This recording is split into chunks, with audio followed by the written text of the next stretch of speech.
நாலா பக்கமும் சின்ன பின்னமா சதறி கிடக்கு நம்ம குடும்பம். நான் கூட செம்புலிங்க என் வாரிசு நாம மட்டும் அந்த பூமியில இருப்போம்னு நினைச்சுக்கிட்டேன். ஆனா வேட்டை என் வாரிசுங்கதான் இருக்குது. என்னன்னு சொல்லிட்டு இருக்கீங்க? ஆமாடா, யார் யாரு இன்னும் இருக்கா எதுவுமே நமக்கு தெரியாது. ஏதோ கடவுள் நாம எல்லாம் ஒண்ணா இருந்திருப்போம், அவ்வளவுதான். இததான் நம்ம அத்தை கண்டுபிடிச்சிருக்காங்க. என்ன சொல்றீங்க? பூமி மத்த தாண்டா முத ஒன்னா கண்டுபிடிக்க ஆரம்பிச்சிருக்காங்க. அதுக்கப்புறம் தான் உசுறு காபத்து வர ஆரம்பிச்சிருக்கு. அதுக்கப்புறம் ரேச்சலுக்கு என்னென்ன நடந்தது அண்ணன்? ஆமாடா, ரேச்சல ஒரு ரூம்ல அடைச்சு வச்சிருந்திருக்காங்க. அங்க அவனுடைய நடவடிக்கை எல்லாமே நம்மள மாதிரியே இருந்திருக்கு. நம்மள மாதிரினா ஆரம்பத்துல அவன் பைத்தியக்காரனா தான் நினைச்சிருக்கா. அவனை பார்த்து ரொம்ப பயந்துருக்கா. கிட்டத்தட்ட 7 நாள் அதே ரூம்ல அவன் கூட இருந்திருக்கா. அந்த வீட்டுல அவளை 7 நாளும் கண்ணுக்குள்ள வச்சு பாதுகாத்திருக்கான். அது மட்டும் இல்ல, அந்த கிழட்டு பயிலோ இல்ல அவன் பேரனும் ரேச்சல நெருங்கும் போதெல்லாம் அப்படி ஆக்ரோஷமா இறங்கி அடிச்சிருக்கான். என்ன சொல்றீங்க? ரேச்சல் கிட்ட யாருமே நெருங்க முடியல, அந்த அளவுக்கு பாதுகாப்பு கொடுத்திருக்கான். யாருனால? ரேச்சலும் 7 நாளும் அவன் கிட்ட ஏதாவது பேசி அவன் யாரு என்னன்னு எதையாவது தெரிஞ்சுக்கலான்னு எவ்வளவு முயற்சி பண்ணிருக்கா. ஆனா அவனால பேச முடியல.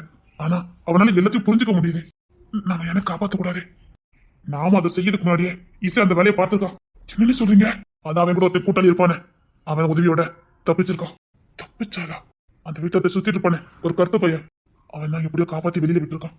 ரேச்சல் கூட 7 நாள் அந்த ரூம்ல இருந்தோம். அந்த 7 நாளும் தனக்கு கிடைச்ச உணவை சரி சமமா கரெக்டா பங்கு வச்சு கொடுத்திருக்கான். புத்திசாலி என்னதான் சொன்னீங்க? அப்படித்தான் ரேச்சல் நினைச்சிருக்கா. ஆனா அது அப்படி இல்ல. சின்ன வயசுல இருந்து அடப்பட்ட மாதிரி தெரியல. இடையில தான் வந்து மாட்டிருக்கான்னா எப்படி இவங்க கிட்ட சிக்குனா இல்லைன்னா எப்படி எனக்கு மனநல பாதிக்கப்பட்டது எதுவுமே தெரியல. அண்ணா, மனநல பாதிக்கப்பட்டனால எப்படி நான் ஆகாத்த சரிசமா பங்குச்சு கொடுக்க முடியும்?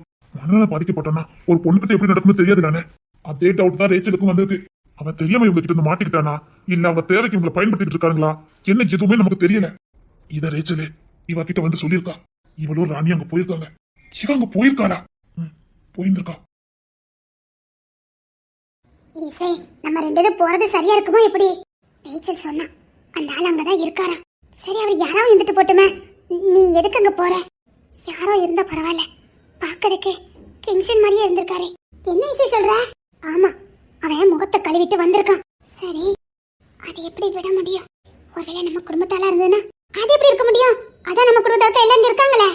இல்ல, இவ்வளவுதான் எங்க குடும்பத்தாட்கள்லாம் இல்ல. நீ என்ன சொல்லிக்கிட்டு இருக்க? நான் உன்கிட்ட ஒண்ணு சொல்லுவேன், நீ யார்கிட்ட சொல்ல மாட்டியே. இல்ல, சொல்ல மாட்டேன். நான் கிங்ஸ்லே மாதிரி ஒரு ஆள் இங்க பாத்திருக்கேன். அப்ப நான் பார்த்ததே அப்படின்னா நானும் பாத்திருக்கேன். ஒரு திருப்பி நம்ம சாரோன்னு வேண்டத வேலை பார்த்தானே, அந்த நாய் பண்ண வழியா என்ன வர வச்சு நாயெல்லாம் என்ன கடிச்சுதே. ஆமா, என்ன ஒரு கை காப்பாத்துச்சுன்னு சொன்னனே. ஆமா, நாயெல்லாம் என்ன கடிக்க வந்ததுனால நான் அரமயக்கத்துல தான் இருந்தேன்.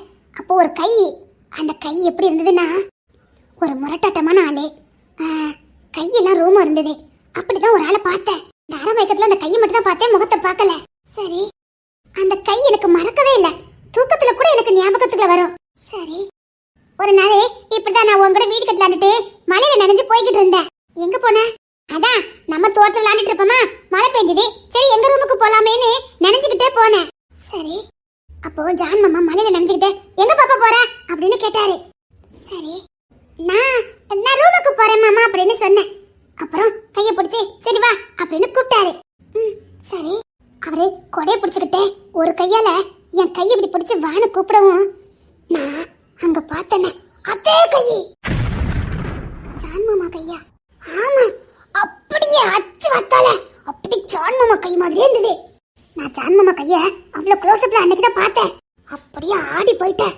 மாமா என்ன கையை பிடிச்சு கூப்பிட்டாரா, அந்த கை என்ன தொட்டுச்சா, அப்படியே அந்த கை தொட்ட மாதிரியே இருந்தது. எனக்கு அந்த மலையில நனைஞ்சு குளிரே வந்துட்டு, இவங்க கூட ஏன் நனைஞ்சிட்டே வந்த அப்படின்னு கேட்டாங்க. நான் உடனே எங்க வீட்டால கையிலயும் தண்ணி எல்லாம் ஊத்தி செக் பண்ணி பார்த்தேன். அப்படி இல்ல. நான் அதுவும் மிஞ்சி சாரோன பைய கையிலயும் தண்ணிய ஊத்தி பார்த்தேன். அவன் கையும் அப்படி இல்ல. இப்படி நம்ம வீட்டுல இருக்க எல்லார் கையும் நான் செக் பண்ணேன். பெரிய மாமா கை வரைக்கும் நான் செக் பண்ணேன். அந்த கை ஜான் மாமாக்கு மட்டும்தான் பொருந்துச்சு. அப்பதான் நினைச்சேன், ஒருவேளை ஜான் மாமா தான் நம்மளை காப்பாத்திருப்பாருன்னு. சரி, அப்புறம் ஒரு நாள் கிங்ஸி மாமா கையும் நான் தண்ணி ஊத்துனேன். ஓ, மலையில நனைஞ்ச மாதிரி இருக்கிறதுக்கு. ஆமா, சரி, அந்த கையும் மேட்ச் ஆகல. சரி, அதுக்கப்புறம் ஒரு நாள் நீயும் நானும் அந்த அரமனைக்கு போனமே, அப்ப கூட உங்க மாமா என்கிட்ட கோவப்பட்டாவல. ஆமா, அப்போ கார்ல கிங்ஸி மாமா வந்தாரு. அவிதங்கடி கார் ஓட்ட மாட்டாவல. எனக்கும் அந்த சந்தேகம். ஆனா கிங்ஸி மாமா என்ன பாக்காரு, என்ன பார்த்து பார்க்காத மாதிரி நின்னாரு. ஒருவேளை கோவத்துல தான் நிக்காருன்னு நினைச்சிட்டேன். சரி, கார்ல இருந்து இறங்கினவரே கார்ல இருந்து என்னமோ தொடச்சாரு. தொடச்சிட்டு கைய கழுவினாரு. நான் மாமா தானே சரி மன்னிப்பு கேட்கலான்னு. மாமா சாரி இசையை பேசினதுக்காக மன்னிச்சிருங்க, நான் பேசினது தப்புதான், நான் இசையை அப்படி பேசியிருக்க கூடாது அப்படின்னு கை கழுவ கழுவ கிங்ஸி மாமா கிட்ட பேசிட்டு நின்னேன். கிங்ஸி மாமா என் முகத்தை பாப்பாரு கை கழுவாரு, என் முகத்தை பாப்பாரு கை கழுவாரு. எனக்கு ஒண்ணுமே புரியல. சரி திடீர்னு கைய கழுவிட்டு இப்படி உதறினாரா? அப்படி என்ன காப்பாத்த அன்னைக்கு வந்துச்ச ஒரு கை அப்படியே இருந்தது. என்னடி சொல்ற? கிங்ஸி மாமா கையில தண்ணி ஊத்தி பாத்திருக்கேன், அப்ப ஜான் மாமா கை மாதிரி இல்ல. ஆனா இந்த கிங்ஸி மாமா கை தண்ணி பட்ட உடனே ஜான் மாமா கை மாதிரி இருந்தது. எந்த அடையாளத்தை வச்சு இப்படி சொல்லிக்கிட்டு இருக்க? அந்த கையில் உள்ள ரோமம், அப்புறம் அந்த கை சேஃபு, விரலு எல்லாம் இது ஒரு அடையாள மாட்டே. இங்க பாரு, நானே ஒரு குழப்படைஞ்சா அதை எப்படியா தீக்கணும் எப்பெல்லாம் அலைவேன். அன்னைக்கு எனக்கு நைட்டு தூக்கமே வரல. மறுநாள் காலையிலே எங்க அப்பாவை கூட்டிட்டு தங்க கடைக்கு போனேன், கிங்ஸி மாமா கடைக்கு. ஆனா கிங்ஸி மாமா சாதாரணமா எப்பவும் போல என்கிட்ட பேசினாரு. நான் துறை மாமா கிட்ட சண்டை போட்டதை பத்தி அவர் பெருசாவே கண்டுக்கவே இல்ல. நம்ம இங்க வந்திருக்கேன்னு கேட்டாரு. சும்மா நான் நகை எடுக்க வந்தேன்னு சொன்னேன். அங்கேயும் போய் செக் பண்ண போயிட்டேன். எனக்கு பைத்தியம் பிடிச்சிட்டா. வேலைக்குன்னு மோதிரம் போடும்போது தண்ணியை குடிக்கிற மாதிரி குடிச்சிட்டு அதே மாதிரி தண்ணியை ஊத்துனேன் கிங்ஸி மேல. ஆமா, ஆனா அந்த கை வேற இந்த கை வேற. கிங்ஸி மாமா கை இரும்பு மாதிரி இருந்தது. கிங்ஸி மாமா கை இரும்பு மாதிரி இருக்கும். அவரு அடிதடிலாம் போய் அந்த கை இரும்பு மாதிரி இருக்கும். ஆனா ஜான் மாமா கை அப்படி இல்ல. அதே மாதிரி இன்னொரு கிங்ஸி மாமா பார்த்தனே, அவரு கை அப்படி இல்ல, இரும்பு மாதிரி எல்லாம் இல்ல. அப்போ நீயும் பாத்திருக்கியா? சத்தியமா இசை நான் பாத்திருக்கேன். இத குடும்பத்துக்குள்ள சொன்னா பிரச்சனை வந்துரும் நான் சொல்லவே இல்ல. அது மட்டும் இல்ல, ஒரு நாள் நான் அபி அக்கா உங்க இயல் அக்கா எல்லாரும் கோயிலுக்கு போனோம். சரி கிங்ஸி மாமா வந்தாரு. சரி இதுல என்ன இருக்கு? நான் உடனே கையை தான் நோட் பண்ண ஆரம்பிச்சேன். இது கிங்ஸி மாமாவா இல்லனா கிங்ஸி மாமா மாதிரி இருக்க வேற ஒருத்தரான்னு. நான் கையை தான் பார்த்தேன். கிங்ஸி மாமா கையை நான் பழக்கம் படிச்சுட்டேன், அது இரும்பு மாதிரி இருக்கும்னு கண்டுபிடிச்சிட்டேன். ஆனா அன்னைக்கு நாங்க பார்த்த கிங்ஸி மாமா கையில அப்படி இல்ல. ஆனா உங்க அக்கா அபி அக்கா எல்லாருமே என் மகிமா வரைக்கும் அவரை கிங்ஸி மாமான்னு தான் நினைச்சாங்க. நான் காட்டி கொடுக்கலையே. வரும்போது கூட எல்லாரும் பேசிக்கிட்டே வந்தாங்க, கிங்ஸி மாமா என்ன கண்டுக்கவே இல்லை நம்மள அப்படின்னு. அப்போ கிங்ஸி மாதிரி இருக்கிறவருக்கு நாம யாருன்னு தெரியல, அப்படிதானே? ஆமா, எங்க முன்னாடிதான் கோயில நின்னாரு. ஆனா எங்களை ஒரு துளி கூட தெரிஞ்ச மாதிரியே காட்டிக்கவே இல்ல. நான் கையெல்லாம் பாத்துக்கிட்டே இருந்தேன். அதே வளர்த்தி அதே கலரு எல்லாம் கிங்ஸி மாமா தான். ஆனா கிங்ஸி மாமா இல்ல. ஒரே குழப்பமா இருக்கட்டே. நீ சொன்ன மாதிரி நம்ம குடும்பத்தாட்கள் அங்கங்க சிதறிதான் கிடப்பாங்கன்னு நினைக்க. அதே அவங்க குடும்பத்தை எல்லாரும் முகச்சாடி ஒண்ணு போல இருக்கா, அதனால அதுக்கு அடுத்தடுத்த வந்த சந்ததிகள் முகமும் அதே மாதிரி அமைஞ்சு போச்சு. இப்போ ஜான் மாமா பையன் தானே ராஜா, ஆனா அவன் கொஞ்சம் ஜான் மாமா மாதிரி இருப்பா. அப்படியே நம்ம திடீர்னு பார்த்தோம்னா அப்படியே சாம் மாமா மாதிரியே இருப்பான். திடீர்னு பார்த்தா கவின் மாதிரி இருப்பான். கொஞ்சம் சைடா பாரு அப்படி சாரன் மாதிரி இருப்பான். ஆனா அவன் நட உடலாம் பாரு கிங்ஸி மாமா மாதிரி இருக்கும். அப்போ குடும்ப வரிசை அப்படியே பிள்ளைகளை எடுத்துட்டு வருது. ஏன் இப்போ பிறந்த பிரேமம்மா பையனை பாரு, அப்படி பிரேமம்மா மாதிரியே இருக்கான். இது வந்து என்ன தெரியுதுன்னா, இன்னும் நம்ம மாமா கூட பிறந்த யாராவது இருந்திருக்கணும், அவங்க பிள்ளைகளா கூட இருக்கலாம்ல. இப்போ ரேச்சல் கூட என்ன சொன்னா, அப்படியே கிங்ஸி மாமா மாதிரியே இருக்காருன்னு சொன்னா. குரலு கூட கிங்ஸி மாமா மாதிரி இருக்குன்னு சொன்னா. ஆனா கொஞ்சம் கொஞ்சம் வளர்த்தி வேணா கொஞ்சம் அதிகமா இருக்கும் அப்படின்னு சொன்னா. ஆனா சைஸ் கிங்ஸி மாமா மாதிரி. அப்படின்னா நம்ம குடும்பத்துல யாருடைய பிள்ளையாவது இருக்கலாம்ல. பெரிய மாமா சின்ன மாமான்னு யாராவது ஒருத்தங்க நமக்கு இருந்திருப்பாங்க. இப்ப அந்த வீட்டுக்குள்ள நம்ம போய் ஆகணுமே. ரேச்சல் நிலைமையை பார்த்தல, 7 நாள் வீட்டுக்குள்ள வச்சிருக்கானுங்க. ஏதோ புண்ணியம் அந்த ஆள் உள்ள இருந்து காப்பாத்தி வெளியில விட்டுருக்காரு. இப்ப நம்ம 2 பேர் மாட்டணும், அவ்வளவுதான். வேற ரேச்சல் இன்னும் அந்த பழையல இருந்து வெளியில மீண்டே வரல. ஆனாலும் அவர் நல்ல பாதுகாத்திருக்காரு தெரியுமா? ஆமா, ஒரே ரூம்ல ஒரே பெட்ல இருந்தும் அவளை ஏதோ ஒரு கோழி குஞ்சு அடக்காக்குற மாதிரி பார்த்தாராம். இன்னொன்னு சொன்னா கேட்டியா, அந்த ரூம் கொஞ்சம் வினோதமா இருந்ததுன்னு சொன்னா. அப்படி பைத்தியம் பிடிக்கிற மாதிரி இருக்குன்னு சொன்னா. அங்கதான்ட்டு எனக்கு சந்தேகமே வந்ததே. அந்த ரூம்ல இருக்க வச்சு ஒருவேளை மனநிலை பாதிக்க வச்சிருக்கலாம்ல. அவரை யாருன்னு அவருக்கே தெரியக்கூடாதுக்காக அந்த ரூம்லயே அடிச்சு அப்படி ஆயிருந்துக்கலாம். ஆனாலும் அவருக்குள்ள இந்த சுவாபம் தான் ரேச்சல பாதுகாத்திருக்கு. இவனுங்க யாரா இருக்கும்? எதுக்கு பன்னேர்பட்டிக்கு வந்திருக்கானுங்க? பன்னேர்பட்டில தான் என் குடும்பம் இருக்கு. ஏன் சார், உனக்கு அண்ணன் அப்படின்னு யாரும் இருந்திருப்பாங்களா? ஏதோ வச்சு அப்படி சொல்ற? இல்ல கேட்டேன். அப்பெல்லாம் யாரும் இருக்கிறதுக்கு வாய்ப்பு இல்ல. இங்க பாரு, கிங்ஸி மாமா நைட்டெல்லாம் வேட்டை தான் ஆடுறாரு. ஆமா, நைட்டானா எங்கேயாவது போறாங்க. எங்க அப்பா சாயங்காலம் வரைக்கும் நம்ம தோட்டத்து வீட்டுல வேலை பார்த்துட்டு இருந்திருக்காவ. அப்போ தண்ணியை போட்டு விட்டுருக்காவ. ஆனா எங்க அப்பா மறந்து வந்துட்டாங்களாம். தூங்கிட்டு இருக்கும்போது நைட்டு 1 மணிக்கு தான் எங்க அப்பாக்கு ஞாபகம் வந்திருக்கு. ஐயோ தண்ணியை போட்டுட்டு வந்தோமே மறந்துட்டோமேனு. உடனே எந்திரிச்சு 1 மணிக்கு எங்க அப்பா போயிருக்காவ. எங்க அப்பா என்ன பண்ணிருக்காவ, உங்க அப்பாவையும் கூட்டிட்டு போயிருக்காவ. 2 பேரும் போய் தோட்டத்துக்குள்ள போய் லைட் எல்லாம் போடுதாவலாம். கிங்ஸி மாமா வெறி பிடிச்ச மாதிரி அந்த தோட்டத்து வீட்டுக்குள்ள இருந்தாரா. என்னட்டு சொல்றத கேளு. இதை எங்க அப்பா என்கிட்ட சொல்லல, நான் உளறிவனி எங்க அம்மா கிட்ட மட்டும் தான் சொல்லிக்கிட்டு இருந்தவன். நான் ஒட்டுதான் கேட்டேன். அப்படி ஆக்ரோஷமா ரத்த கலட உட்கார்ந்துருந்தாராம். ரேச்சலோட ஒரு அண்ணன் காணாம போயிருப்பாரு. நீ என்ன சொல்லிக்கிட்டு இருக்க? நாமெல்லாம் நினைச்சிட்டு இருக்க மாதிரி கிங்ஸி மாமாக்கு ஒரு முகம்லாம் இல்ல. கிங்ஸி மாமாக்கு இன்னொரு முகம் இருக்குது. அப்படி லைட்டை போட்டுன்னு எங்க அப்பாக்கும் உங்க அப்பாவுக்கும் அப்படி வேத்து தண்ணியா கொட்டிட்டான். ஒரே ஒரு உருமல் தானா அப்படின்னு. உடனே லைட்டை அமைச்சிட்டாங்களாம். சாமாமாவும் அங்கதான் இருந்திருக்காரு. சாமாமாவா? ஆமா, ரெண்டும் ஒண்ணுதான். ஆனா வெளியில சாமாமா அப்பாவி மாதிரி, கிங்ஸி மாமா பொறுப்புள்ளவர் மாதிரி. அதுக்கப்புறமும் வேட்ட முடியாம சாமாமாவும் கிங்ஸி மாமாவும் மறுபடியும் பைக் எடுத்துட்டு போயிருக்காங்க. இந்த கவின் பையனும் சாரன் பையனும் மறுபடியும் இங்க வந்து எல்லாத்தையும் கிளீன் பண்றானுங்களாம். யாரை வேட்டையாடி இருப்பாங்க தெரியல. எங்க அப்பா எங்க அம்மா கிட்ட சொன்னதை நான் கேட்டேன். அப்படின்னா கிங்ஸனுக்கு எல்லா விஷயமும் தெரியுது. இங்க பாரு, நான் சொன்னேன்னு சொல்லிடாத. இப்பெல்லாம் உங்க அக்கா உங்க மாமா பார்த்து பயப்படுதால, எப்படி பயப்படுதா பார்த்தல? ஆமா. சரி வா, எனக்கு அவரை பார்த்தே ஆகணும். சரி வா.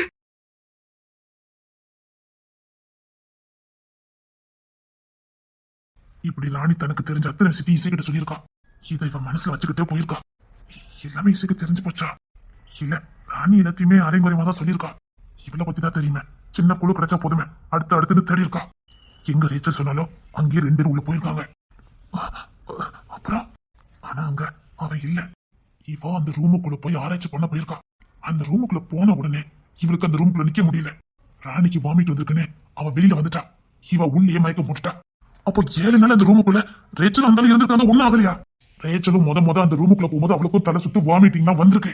அதுக்கப்புறம் ஏதோ டேப்லெட் மாதிரி ஒண்ணு கொண்டு கொடுத்துருக்கானுங்க. அதை சாப்பிட்டதுக்கு அப்புறம் அவளுக்கு அந்த ரூம் அப்படி பழகி போச்சுதான். அதுக்கப்புறம் தான் அவளுக்கு கொஞ்சம் புரிஞ்சிருக்கு, நம்ம எல்லாத்தையும் கொஞ்சம் கொஞ்சமா மறந்துகிட்டு வரோன்னு. அப்படின்னா அப்படிதான் அந்த மனுஷனையும் எல்லாத்தையும் மறக்கடிச்சிருப்பாங்களா? அதுதான் உண்மை. இதை எப்படி ரேச்சல் கண்டுபிடிச்சா? அங்க இருக்கும்போது அவளுக்கு எப்படி ஞாபகம் வந்திருக்கும்? இல்ல, பகலும் தெரியல இரவும் தெரியல, எல்லாம் ஒரே மாதிரி இருந்திருக்கு. பைத்தியம் பிடிக்க மாதிரி இருந்திருக்கு. சாப்பிடுற சாப்பாடு டேஸ்டே இல்லாம இருக்குமா? என்னன்னு ரேச்சல் வெளியில வந்ததுக்கு அப்புறம் அதுல இருந்து மீண்டு வரதுக்கு ரொம்ப கஷ்டப்பட்டா. அங்க இது தப்பிச்சு வந்து தாவீதை தான் பார்க்க போயிருக்கா. அப்பா இப்படி பன்னீர்பட்டில என்ன கல்யாணம் பண்ணி கொடுக்க நினைச்சீங்களே, அவன் நல்லவன் கிடையாது, 7 நாள் என்ன அடிச்சு வச்சிருந்தா அப்படி இப்படின்னு எல்லா விவரத்தையும் சொல்லியிருக்கா. அப்பந்தான் எல்லா ரகசியமும் வெளியில வந்திருக்கு. என்னன்னு தாவீது அவனோட பழிவாங்கன்னு இதெல்லாம் பண்ணிருக்கான். என்னன்னு சொல்றீங்க? ஆமாடா, தாவீதும் அவனை பழிவாங்க தான் நினைச்சிருக்கான். புரியல. தாவீது வேற யாரும் இல்ல, இவங்க பாட்டியோட கூட பிறந்த தம்பி. கூட பிறந்த தம்பியா? ஊரை ஏமாத்ததுக்குதான் 2ஆம் தடவை ஒரு கல்யாணம் பண்ணி ரேச்சலை பெற்றிருக்கான். அதாவது கையில அவன் அக்கானே தெரிஞ்சுனா தனக்கு அவமானம்னு தான் அவன் வெளியில காட்டிக்கல. அதனாலதான் எல்லாம் உரி விட்டுட்டு இங்க வந்து இருந்திருக்கான். தான் கூட பிறந்த அக்கா அந்த குடும்பத்தை அவமானப்படுத்தி தான் குடும்பத்தை அவமானப்படுத்திட்டான்னு அவன் வெறி கொண்டு இருந்திருக்கான். அதனாலதான் அவனும் நம்ம குடும்பத்தை பழி வாங்குறது கலைஞ்சிருக்கான். இந்த உண்மை அங்க போனதுக்கு அப்புறம் தான் ரேச்சலுக்கு தெரிஞ்சிருக்கு. இசைக்கு பாட்டி தான் எனக்கு அத்தனை அப்பதான் அவளுக்கு தெரிஞ்சிருக்கு. தாவீது அக்கா பன்னீர்பட்டில வாழ்ந்துட்டு 3 பிள்ளைங்களையும் விட்டுட்டு இன்னொருத்தன் கூட ஓடி வந்தான்னு சொன்னாங்களே. ஆமா, திரும்ப அந்த பழைய காதலன் இப்ப ஊருக்குள்ள வந்திருக்கானே, அவனை தேடிதான் வந்திருக்கான். அவன் கூட வாழ்ந்துட்டு இருக்கும் போதுதான் அவன் தான் எல்லா ரகசியத்தையும் போட்டு உடைச்சிருக்கான். அப்பதான் தான் தப்பு பண்ணிட்டோன்னு திரும்ப புருஷன் தேடி போகும்போது அங்க அவர் செத்து போக பெரிய தப்பு பண்ணிட்டோமேனு எந்த ரகசியத்தையுமே சொல்லாம அவங்கள தீ குளிச்சு சாக இப்படி எல்லா குடும்பத்தையும் ஒட்டு மொத்தமா நாசம் பண்ணிட்டாங்க. தாவீது அக்கா இது தாவீதுக்குள்ள பத்திரமா உள்ளுக்குள்ள பதிஞ்சு இருந்திருக்கு. இதுக்கெல்லாம் காரணம் செம்பலிங்க குடும்பம் தானே அவன் ஒரு பக்கம் பகை வளர்த்துட்டே இருந்திருக்கான். அதனாலதான் அபியும் நம்மனும் காதலிக்கும் போது அவங்கள பிரிச்சிருக்கான். அவன் கூட வாழதுக்கு தான் பொண்ணு செத்தாலும் பரவாயில்லன்னு தாங்க எல்லையே கொண்டிருக்கான். அவ்வளவு வெறி நம்ம குடும்பத்து மேல அவனுக்கு. எப்படியாவது செம்பலிங்க குடும்பத்தை அழிக்கணும், தான் குடும்பம் அழிஞ்ச மாதிரியே செம்பலிங்க குடும்பம் அழியணும் தான் ஒவ்வொரு நாள் நம்ம கூடயே இருந்து ஒவ்வொரு வேலையா பார்த்திருக்கான். அவனுக்கு நம்மளை ஏத்து நிக்கிறதுக்கு பயம். அதனால கீழோடி வேலை பார்த்திருக்கான். அதனாலதான் முத ரேச்சல எனக்கு பேச முடிக்கிறதுக்கு வழியா வந்திருக்கான்.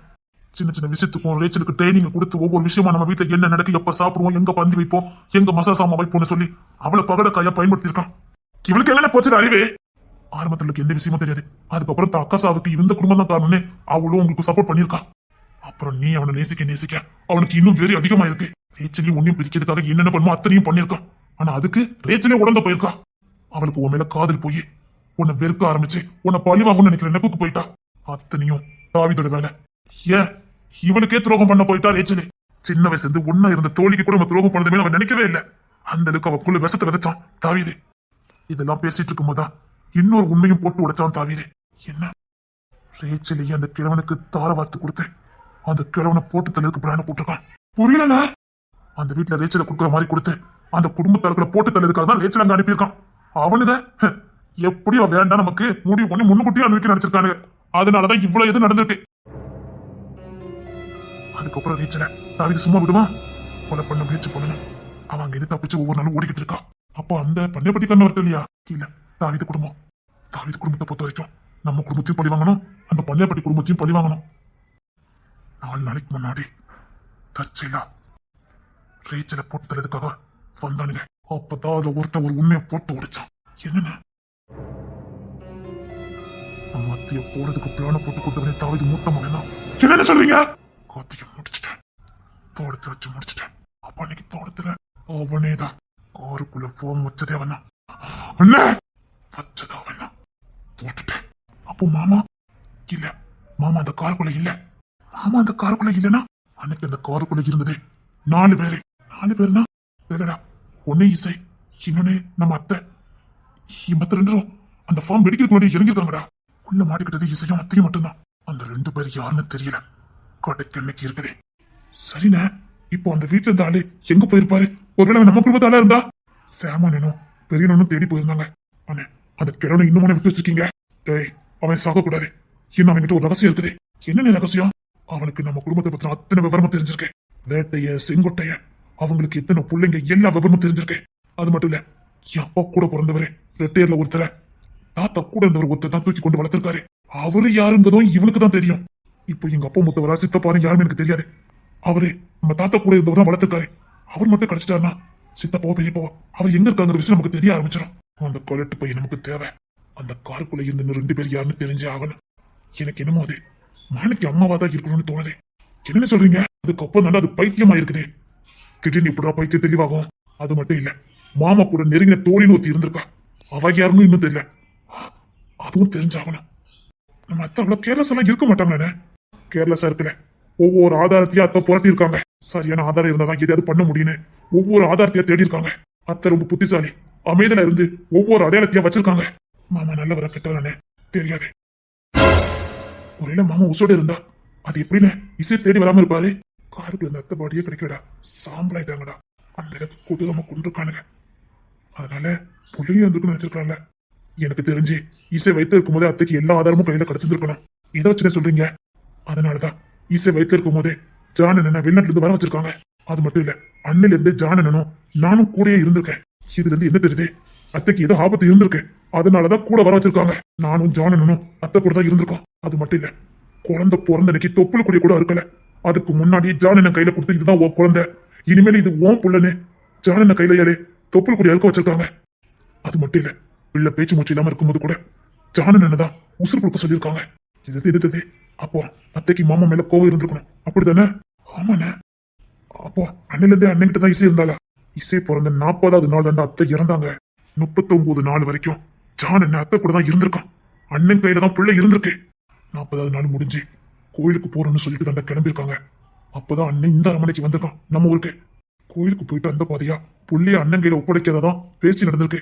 புள்ளைய ஜானண்ணன் கையில ஒப்படைக்க போறோம், நம்ம வீட்டுல கொண்டு கொடுக்க போறோம்னு தெரிஞ்சுதான் அத்தை புள்ளைய தூக்கிட்டு வந்திருக்காங்க. ஆபத்து இருக்குன்னு தெரிஞ்சிருந்தா அத்தை புள்ளைய தூக்கிட்டு வந்துக்க மாட்டாங்க.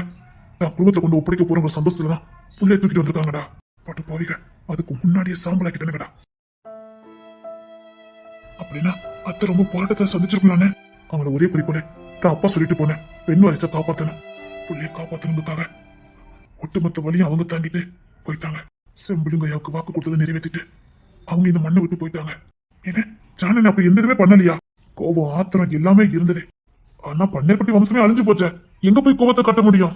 அப்படின்னா பன்னேர்பட்டில இருந்தது மாமா அத்தை பிள்ளைதான், வேற யாரும் இல்லல்ல. அப்ப யார்கிட்ட போய் பழி வாங்க முடியும்? அதான் அண்ணே அப்படியே வெளிநாட்டு பக்கம் போயிட்டாரு, நானும் அப்படியே போயிட்டேன். இவ இப்படி உசோட வந்தது, இப்ப ஒருத்தவங்களால தத்தெடுக்கப்பட்டது எதுவுமே எங்களுக்கு தெரியாது. இசை அம்மாவை பிடிச்சி நான் கேள்வி கேட்டேன். அப்போ சில விஷயத்த அவங்களும் என்ன சொன்னாங்க. இவ பிறந்திருக்கும் போதெல்லாம் இவ ஏதோ ஒரு அரமனை விட்டு புள்ளன்னு அவங்களும் நினைச்சிருக்காங்க. இவளுக்கு ஒரு 10 வயசு இருக்கும் போதே தற்செயலா பன்னேர்பட்டி ஊரை தாண்டி போயிருக்காங்க. அப்போ யாரோ ஒருத்தர் இது இப்படியே அள்ளிமலர் மாதிரியே இருக்குன்னு வாயை விட்டுருக்காங்க. அப்பவுமே இவங்க அம்மா உசாராகி அன்னையில இருந்து இவளை எங்கேயுமே விடாம வளர்த்திருக்காங்க. பன்னேர்பட்டி தாண்டி போயிட்டு வந்ததுல இருந்தே இவளுக்கு 10 வயசு இருக்கும் போதே இவளுக்கு பிரச்சனையா ஆரம்பிச்சிருக்கேன். அப்போ தாவிதுக்கு நம்ம பாட்டியை தெரியாதா? அவன் ரொம்ப சின்ன பையனா இருந்திருக்கான். நம்ம தாத்தாவோ நம்ம பாட்டியோ அவனுக்கு யாருமே தெரியாது. அன்னைக்கே அவனுக்கு நம்ம பாட்டி தெரிஞ்சுன்னா ஈஸியா அப்பமே போட்டு தள்ளியிருப்பான். ஈஸியா போட்டு தள்ளியிருப்பான். இவ என்கிட்ட வரதுக்கு முன்னாடியே போட்டு தள்ளியிருப்பான். எல்லாம் நம்பிக்கை தாண்டா. நல்ல நேரம் அவனுக்கு அள்ளிமலர் பாட்டி யாருன்னு உனக்கு தெரியாது. அதனாலதான் இசை அவனால கண்டுபிடிக்க முடியாம இருந்திருக்கு. அப்ப இசை அம்மாவும் உனக்கு தெரியாதா? இல்ல, அத்தை ஃபுல்லா வெளிநாட்டுல வளர்ந்தவங்க, அதனால அவனுக்கு அவங்களையும் தெரியாது. அதான் சொல்றேன்டா, இவன் யாரையும் பார்த்ததில்ல, இல்லைன்னா அன்னைக்கே போட்டு தள்ளிருப்பான் இசைய. இப்ப அந்த பண்ணைப்பட்டு தப்பிச்சு போன அந்த மனநல பாதிச்சவனை மட்டும் கண்டுபிடிச்சிட்டா, ஒருவேளை அவன் நம்ம குடும்பமா இருந்தானா அடுத்தடுத்து கண்டுபிடிக்கிறது ரொம்ப ஈஸி. எப்படின்னா அவன் ரீசெண்டா தான் இங்க வந்து மாட்டிருக்கணும். ஒருவேளை நம்மளை தேடி கூட வந்துக்கலாம்ல. அந்த இடத்துல கூட அவன் இந்த மாதிரி ஆக்கிருக்கலாம்ல. நம்ம குடும்பத்தை கிட்ட அவன் நின்று வளர்ந்துருக்கலாம். எப்படி நம்ம கிட்ட ஒரு குடும்பம் இருக்கிற மாதிரி அவன்கிட்ட ஒரு குடும்பம் இருந்திருக்கலாம்ல. ஏன்னா நம்ம குடும்பம் சின்ன குடும்பம் இல்லையே. செம்புலிங்க ஐயா குடும்பம், வேட்டையா ஐயா குடும்பம், இன்னொருத்தர் குடும்பம், இப்படி 3 குடும்பம் இருக்குதே. இப்படி அங்கங்க சிதறி கிடக்கிறவங்க தேடி வரல. ஒருத்தி அவளுடைய சுயநலத்தினால ஒரு குடும்பத்தையே சின்ன பெண்ணமாக்கிட்டாளே. உண்மைதாண்டா, அவ ஒருத்தி சுயநலமா யோசிச்சதுனால ஒட்டுமொத்த குடும்பமும் போச்சுதே. ஆனாலும் அவ ஒரு விஷத்தை பூமியில விட்டுட்டு போயிருக்கா. அவ யாருன்னு தெரிய மாட்டேங்குதே.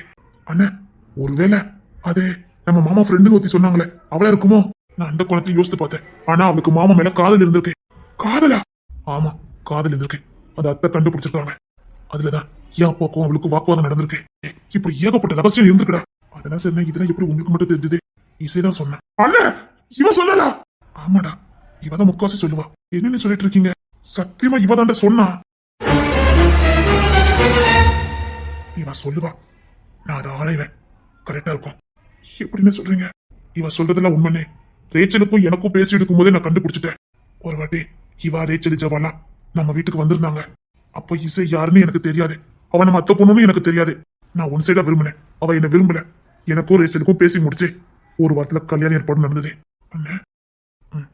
அப்போ இசை, ஜபா, ரேச்சல் 3 பேரும் நம்ம வீட்டுல தங்கி இருந்தாங்க. அப்பதான் முத இவ வாய திறந்தா. எனக்கும் இவளுக்கு வாக்குவாதம். கோவத்துல நான் இவளை அடையதுக்காக தப்பா நடக்க முயற்சி பண்ணேன். அப்பதான் அப்படி பொம்மிமாவா வந்து நின்னா.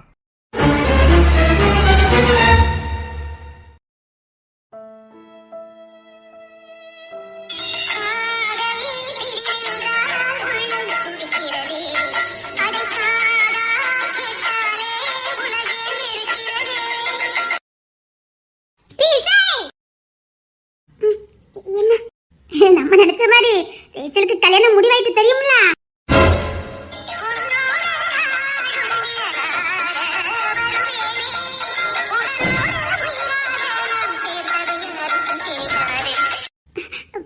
முடிவாயிட்டா?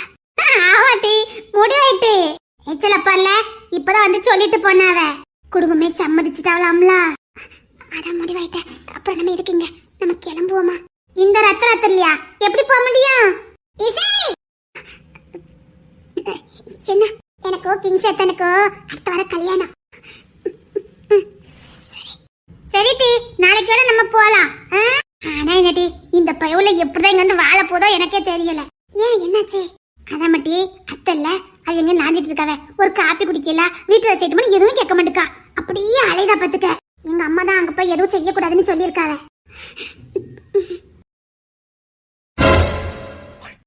நாங்க இனி பேய்க்குலாம் பயப்பட மாட்டோமா? அப்படியா? ரேச்சல் நீ பயப்படுவியா? நான் பேய்க்கு பயப்படவே மாட்டேன். பத்திலா, அவ பேய்க்குலாம் பயப்பட மாட்டா. நான் பேய்க்குலாம் பயப்படவே மாட்டேன். ரேச்சல் யாரு? அவளா பேய்க்கு பயப்படுவாளா? இங்க ஒண்ணு உட்காந்துக்கு பாரு, பயந்தாங்களே. எல்லாரும் ரேச்சல் ஆக முடியுமா? எல்லாரும் ரேச்சல் ஆக முடியாது. எல்லாரும் ரேச்சல் மாதிரி பயப்படாமலே இருக்க முடியாது. ரேச்சல் ரேச்சல் தான். பாத்தியா இசே, கட்டிக்க போற பொண்ணா எப்படி வசதி பேசுறாவனே? என்ன சொல்ற ஜபா? நீங்க சரியான ஆள் தான், ஏமாத்தாதீங்க. என்ன நீங்க கட்டிக்க போற பொண்ணு பயப்பட மாட்டா அப்படி இப்படின்னு புகழ்ந்து பேசுறீங்க. எடி இசே, நாமள பயப்பட மாட்டோம் டி. என்ன சொல்லிட்டு இருக்கா?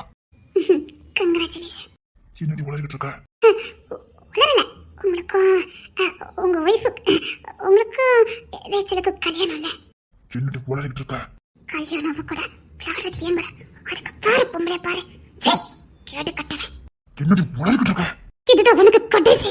இதுக்கப்புறம் என்கிட்ட ஏதாவது பிளான் வச்சுக்க, ஆரஞ்சிருவேன். உடைச்சவன் கழிச்சு. அதுக்கு பாரு பொம்பளை பாரு. திரும்ப திரும்ப சொல்லிக்கிட்டு இருக்க மாட்டேன். இசை, நீ சண்டை போடுவியா? அவ என்கிட்ட சண்டை போட்டுட்டு இருக்கா. புடிச்சவன் தான் நீ பேசுறதெல்லாம் கேட்டுக்கிட்டு இருக்கேன். தொலைச்சவன் கழிச்சு. என்னமா என்கிட்ட ஏதாவது பேசுன இல்லை என்கிட்ட பிளான்டா, அதுக்கப்புறம் இருக்கு. ரேச்சல்கிட்ட சொல்லி கொடுத்துருவேன். போடி, சொல்லி கொடுறே. இந்த பாரு, எப்பவும் எனக்கு நீ மட்டும்தான். இந்த கிங்ஸ் எனக்கு என்னைக்குமே இசை மட்டும்தான். ரேச்சல் இருக்கான்னு பாத்துக்கிட்டு இருக்கேன். உனக்கு அவளுக்கு அடுத்த வர கல்யாணம், என்ன நீ இப்படி பேசிக்கிட்டு இருக்க? தொலைச்சு தொலைச்சு. அதான் சொல்றேன், அதுக்கு வேற பொம்பளை பாரு. நீ அடிச்ச மூஞ்சி மோரெல்லாம் பேந்துரும். ஏன்டி சொன்னா எனக்கு ரேச்சலுக்கு கல்யாணம்? ஜெபா என்னடி இவருக்கும் ரேச்சலுக்கும் அடுத்த வாரம் கல்யாணம் தானே? ஆமா, இப்பதான் அவ அப்பா சொல்லிட்டு போனாவ. யாரப்பா? ரேச்சல் அப்பா, அடுத்த வாரம் உங்களுக்கும் அவளுக்கும் கல்யாணம்னு எங்க கிட்ட ஏமாத்திட்டிய பத்தியலா? போதுமா? ஆமாத்தா, உங்களுக்கு எனக்கு கல்யாணம் தானே? போதுமா, இதுக்கு மேல என்ன கஷ்டப்படுத்துறேன். கையெட்டு கும்பிடு, இதுக்கு மேல என்ன கஷ்டப்படுத்துறது? சத்தியமா நான் சொல்லலடி, சத்தியமா சொல்லலடி, நான் சொல்லல, எனக்கு தெரியாது. போதும், இங்க பாருங்க, பேசாம ரேச்சல் கல்யாணம் பண்ணிட்டு சந்தோஷமா வாழ பாருங்க. அவளை கஷ்டப்படுத்துறாதீங்க, அவ்வளவுதான் நான் சொல்ல முடியும். தயவுசெய்து என்கிட்ட இன்னும் எதுவும் விளையாடாதீங்க. செத்துருவேன், சத்தியமா சொல்றேன், செத்து போயிடுவேன். சரி, நான் உங்ககிட்ட எதுவும் பேச மாட்டேன். நான் சொல்லலடி, அவளுக்கு எனக்கு கல்யாணம் நான் சொல்லல. நீ தப்பா நினைச்சிட்டு இருக்க. எனக்கு பொண்டாட்டினா நீ மட்டும் தாண்டி. சத்தியமா சொல்றேன், இப்படி நீ பேசிட்டு இருந்த நான் என்ன நான் அழிச்சுக்குவேன். சரி சரி, நான் சொல்ல மாட்டேன். சரி சரி. ரேச்சல், கல்யாணத்துக்கு எல்லா வேலையும் பார்க்க ஆரம்பிக்கணும். எட்டி, முக்கியமா பியூட்டி பார்லருக்கு முதல்ல சொல்லி வச்சிரணும்னே. கல்யாணத்துக்கு நீ ரொம்ப அழகா இருக்கணும் டி. ஆமா இசை. எட்டி, எந்த பியூட்டி பார்லர் பார்க்கலாம்? அந்த சர்மிளா, அது வேண்டாம். கையலே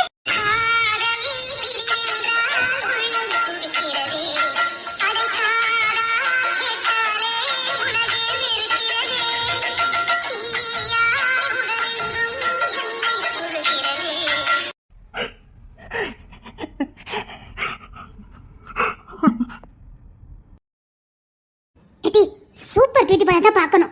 ஓகே? சரி டி. டி, நம்ம இந்த தாவணி ஒண்ணு போல எடுக்கணும்னே. டி, நான் உங்களுக்கு எடுத்து தரட்டுமா? நீ தான் எடுத்து கொடுக்கணும், எரும மாடே. பாரு, இவ கையத்துக்கு நம்ம Dress எடுக்கணுமா? எப்படி பாரு? அதானே, நானே எடுத்து தரேன். 100 ரூபாய்க்கு எடுத்து தந்த. டி, மாப்பிள்ளை வீட்ல எடுத்து கொடுத்துருவாங்க டி. பக்கத்துல தான மாப்பிள்ளை இருக்காரு, அவர்ட்டே கேப்போம்.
தூங்க போவா.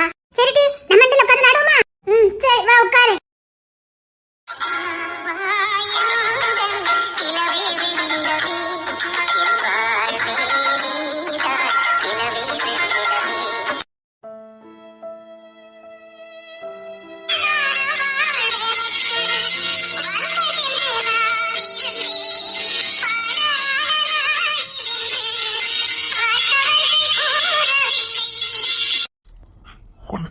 எவளையும் என்னால பொண்டாட்டி ஏத்துக்க முடியாது. என் கூட இருக்கதா சரி, என் கூட படுக்கதா இருந்தாலும் சரி, என் நெஞ்சு மேல சாயதா இருந்தாலும் சரி, அதை நீ மட்டும் தாண்டி. என்னாலலாம் என்னால கற்பனை கூட பண்ணி பார்க்க முடியல. கஷ்டப்படுத்திட்டேன் ஒண்ணு, கஷ்டப்படுத்திட்டேன். இப்ப நீ எந்த அளவுக்கு நொந்து போயிருப்பேன்னு எனக்கு தெரியும். எனக்கும் என்னத்துக்கும் கல்யாணம்னு கேள்விப்பட்ட உடனே நீ எப்படி செத்து போயிருப்பேன்னு எனக்கு தெரியும். ஏன்டி புடிவாத பிடிக்க, ஏன்டி புடிவாத பிடிக்க? என்ன பிடிச்சிருக்குன்னு சொல்ல வேண்டியது. நீ பிடிச்சிருக்குன்னு சொல்லடி, அடுத்த நடி உன் கத்துல நான் தாலி கட்டுறேன். ஏன்டி புடிவாதம் பிடிச்சி நீயும் செத்து என்னையும் சாகடிக்க, பைத்தியாண்டி பிடிக்க வைக்க? என் பொண்டாட்டியே, நான் உன்னை பொண்டாட்டியா நினைச்சு வாழ ஆரம்பிச்சுட்டேன்டி. ஏன்டி எனக்கு இப்படி தண்டனை கொடுக்குறேன்? எனக்கு இன்னும் ஏகப்பட்ட பொறுப்பு இருக்குடி. என்னால சாக கூட முடியாதுடி. அது நீ இல்லாதது எனக்கு வாழ்க்கை இல்லடி. இவகிட்ட நான் இப்படி கெஞ்சிக்கிட்டு இருந்தேன், என்னி சாகடிச்சு அவளை சத்துருவா. இல்ல இவ்வளவு சத்த எண்ணி சாகடிச்சிருவா. இவகிட்ட நான் இனி பெர்மிஷன் கேட்க போறதில்ல. எனக்கு வர வழி தெரியடி. உன்னை நான் எனக்கு சொந்தமாக்கணும். இல்லைன்னு வச்சுக்கா நீ என்னோட தூரமா போயிருவேன்.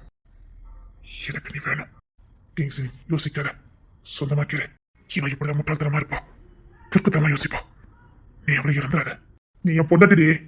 நான் உனக்கு முத கொடுத்தேன் பாரு, அப்பவே நீ எனக்குள்ள வந்துட்ட. நீ ஏன் பொண்டாட்டி, எனக்கானவா. எனக்கு வேற வழி தெரியல, என்ன மன்னிச்சிரு. உன்னை எனக்கு சொந்தமாக்க தவிர எனக்கு வேற வழி தெரியல. என் பொண்டாட்டி நீ.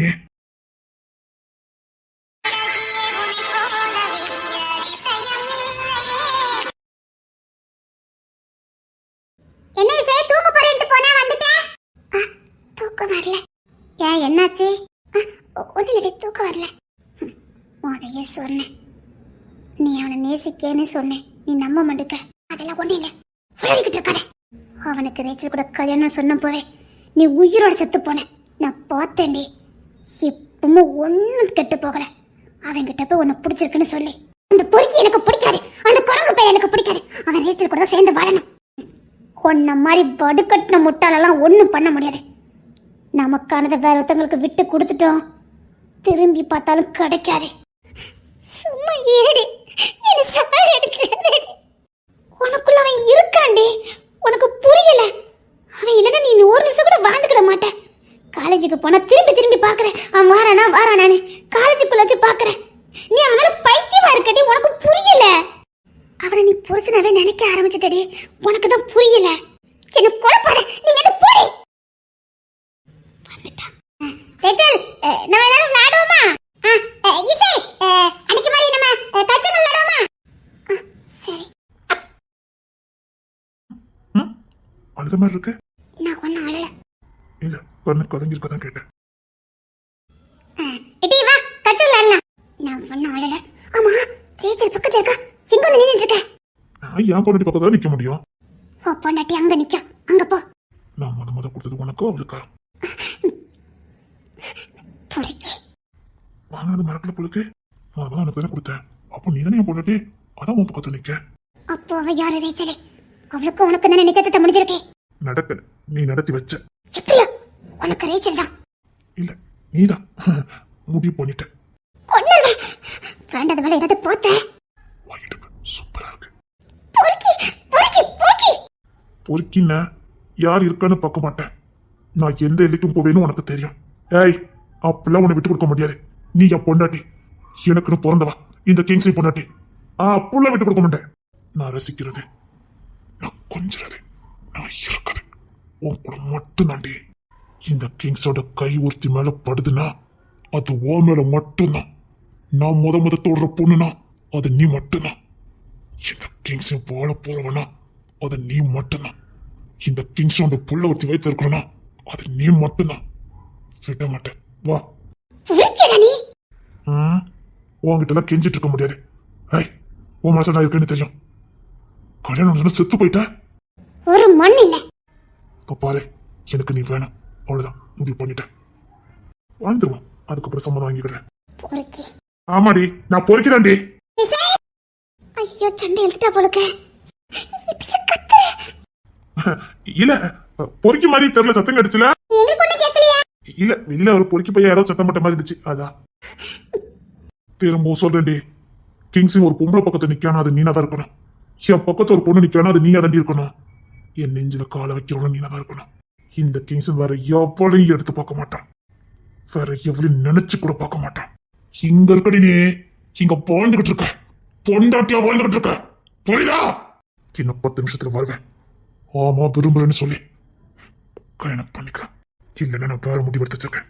ஓகே சொல்வேன்னு நினைக்கிறேன். ஓகே சொன்னா உனக்கு நல்லது. இல்ல என்ன பண்ணுவேன்னு தெரியாது. 10 நிமிஷம் டைம் கொடுக்க, நல்ல முடிவை சொல்லு. இல்ல நான் பண்ணத யாராலும் தடுக்க முடியாது.